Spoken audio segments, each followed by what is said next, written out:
हरे कृष्णा। हमारी परंपरा में ग्रहण को एक अशुभ समय के रूप में देखा जाता है। पौराणिक कथाओं के अनुसार जब राहु सूर्य देव या चंद्रदेव को ग्रसने का प्रयास करता है तो उसे ग्रहण का समय माना जाता है। वर्ष में कई बार ऐसे ग्रहण की परिस्थितियां उत्पन्न होती हैं जब सूर्य ग्रहण और चंद्र ग्रहण का प्रभाव हमारे जीवन पर अनेक प्रकार से असर करता है। और ऐसा ही एक चंद्र ग्रहण बस कुछ ही समय में आने वाला है। ये वर्ष का दूसरा ग्रहण है।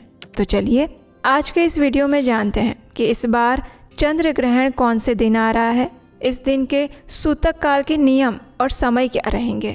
गर्भवती महिलाओं, वृद्धों, बालकों इत्यादि के लिए सूतक काल का समय क्या रहेगा।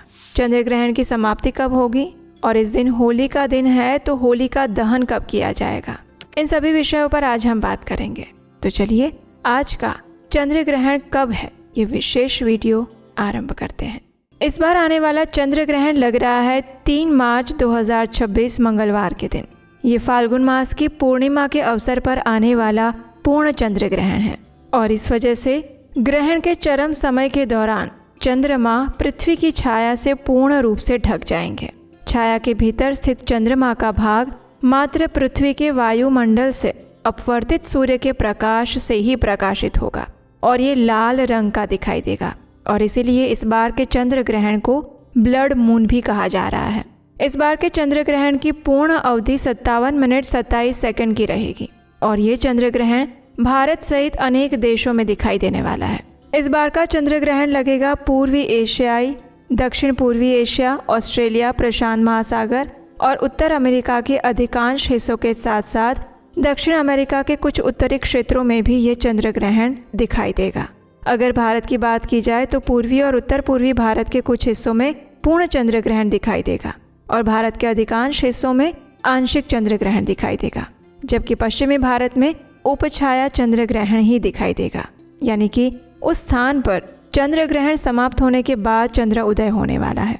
आंशिक चंद्र ग्रहण यूरोप, पश्चिम एशिया, अफ्रीका, अटलांटिक महासागर, हिंद महासागर और ध्रुवीय क्षेत्रों में भी दिखाई देगा।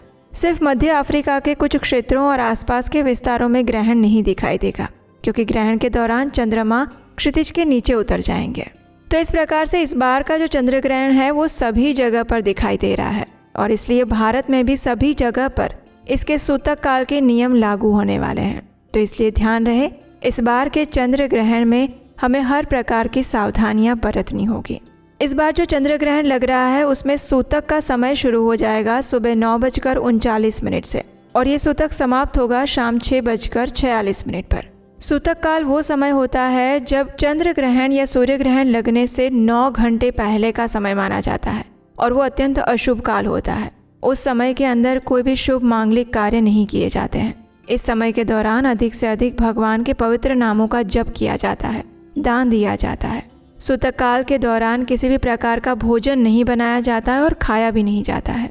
लेकिन विशेष परिस्थितियों में जो बच्चे हैं, वृद्ध हैं, बीमार हैं, गर्भवती महिलाएं हैं, उनके लिए सूतक काल का आरंभ होगा दोपहर में 3:28 से और ये पूरा होगा शाम 6:46 तक। तो इस समय दौरान ही उन्हें सूतक काल के सभी नियमों का पालन करना होगा। इस दिन चंद्रोदय का समय है शाम 6:26 पर। तो इसलिए जो पूर्ण चंद्र ग्रहण है वो शाम को 6:26 से शुरू हो जाएगा और शाम 6:46 तक वो समाप्त हो जाएगा। तो स्थानीय ग्रहण जो है उसकी अवधि 20 मिनट 28 सेकंड की मिल रही है। अब देखिए, इस बार फाल्गुन पूर्णिमा पर होली का दिन भी होता है और अगले दिन रंग वाली होली या धुलेटी मनाई जाती है। लेकिन होली वाले दिन शाम के समय हम होली का दहन करते हैं। तो क्योंकि इस बार चंद्र ग्रहण आ रहा है तो इसलिए होली का दहन का समय भी चंद्र ग्रहण समाप्त होने के बाद ही प्राप्त होगा, यानी कि होली का दहन का समय 3 मार्च को रहेगा शाम 6:47 के बाद। चंद्र ग्रहण और सूतक काल के समय में हम कोई भी शुभ या मांगलिक कार्य नहीं करते, इसलिए होलिका दहन की जो पूजा होगी और अन्य जो भी विधि विधान का आप पालन करते हैं वो सारा किया जाएगा चंद्र ग्रहण समाप्त होने के बाद, यानी कि शाम 6:47 से लेकर रात 8:50 के बीच में। इसी समय के दौरान इस बार होलिका दहन किया जाएगा और इस बार जो पूर्णिमा तिथि आ रही है उसका आरंभ हो रहा है 2 मार्च 2026 को शाम 5:55 से और ये पूर्णिमा तिथि समाप्त होगी 3 मार्च 2026 को शाम 5:07 पर। तो इस प्रकार से पूर्णिमा के जो भी व्रत, नियम और उपवास और स्नान दान आप करना चाहते हैं वो आप 3 मार्च को कर सकते हैं। प्रातःकालीन स्नान, दान इत्यादि 3 मार्च के दिन ही करना शुभ रहेगा। लेकिन 3 मार्च को क्योंकि चंद्र ग्रहण का समय है, इसलिए उस दिन पूर्णिमा के अवसर पर आप सत्यनारायण भगवान की कथा नहीं कर सकते। लेकिन आप अधिक से अधिक भगवान के पवित्र नामों का जप कर सकते हैं, उपवास का पालन कर सकते हैं और दान दे सकते हैं, क्योंकि ग्रहण के समय के दौरान दिया गया दान मनुष्य को अक्षय पुण्य फल की प्राप्ति कराता है और ये अत्यंत पुण्यशाली माना जाता है। ग्रहण के समय में जितना अधिक से अधिक आध्यात्मिक कार्य और साधना की जाती है उसका अनंत गुना अधिक फल प्राप्त होता है। और इस बार का चंद्र ग्रहण पूर्ण लगने वाला है और वो भारत में भी दिखाई देने वाला है, तो इसलिए विशेषकर गर्भवती महिलाओं को विशेष ध्यान रखने की आवश्यकता होगी। अगर बहुत ज़रूरी नहीं है तो आदर्श स्थिति ये होती है कि वो घर में ही रहें, अपने गर्भ की रक्षा के लिए भगवान नृसिंह देव से प्रार्थना करें, अधिक से अधिक विष्णु सहस्त्र नाम का जप कर सकते हैं, हरे कृष्ण महामंत्र का जप कर सकते हैं और अपने गर्भ को ढक कर सुरक्षित स्थान में रहते हुए अधिक से अधिक चेतना भगवान श्री कृष्ण के ऊपर केंद्रित करके रख सकती हैं। ग्रहण का समय अत्यंत संवेदनशील होता है और इसीलिए हमारे शास्त्रों में बताया जाता है कि समय के दौरान अधिक से अधिक आध्यात्मिक कार्य करने चाहिए।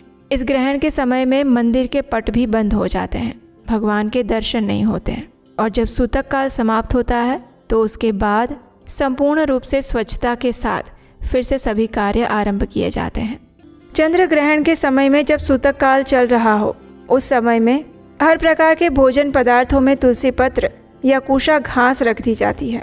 उस समय में ना तो भोजन बनाया जाता है और ना ही भोजन लिया जा सकता है। इसलिए अगर आप पूर्णिमा के दिन कोई श्राद्ध क्रिया कर रहे हैं तो प्रयास करें कि वो ग्रहण शुरू होने से पहले ही पूर्ण कर दें। अब ग्रहण समाप्त होने के बाद गंगाजल मिले हुए जल से स्नान करना चाहिए। ये नकारात्मक ऊर्जा को दूर करता है और शरीर का शुद्धिकरण करता है।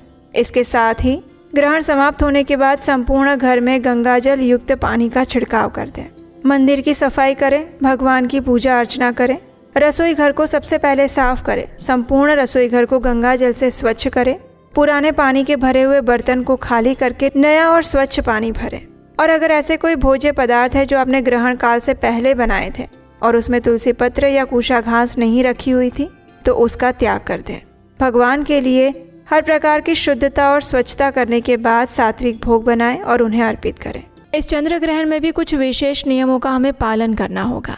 अगर आप इन नियमों के बारे में जानना चाहते हैं तो नीचे कमेंट बॉक्स में लिख कर हमें बताएं। अगर आपकी इच्छा हुई तो इस चंद्र ग्रहण में क्या करें और क्या ना करें इस पर भी हम एक विशेष वीडियो लेकर आएंगे। अगर इस ग्रहण से जुड़े हुए आपके कोई और प्रश्न है तो भी आप हमें नीचे कमेंट बॉक्स में लिख कर बता सकते हैं। अगर ये वीडियो अच्छा लगा है तो इसे लाइक करके बहुत सारे लोगों को शेयर कीजिए और अगर पहली बार इस चैनल पर आए हैं तो आपके अपने चैनल उपदेश अष्टकम को सब्सक्राइब करके रख लीजिए, क्योंकि यहीं पर आपको मिलेंगी वैदिक ग्रंथों से ली गई प्रमाणभूत जानकारी बिना किसी मिलावट के। हरे कृष्ण।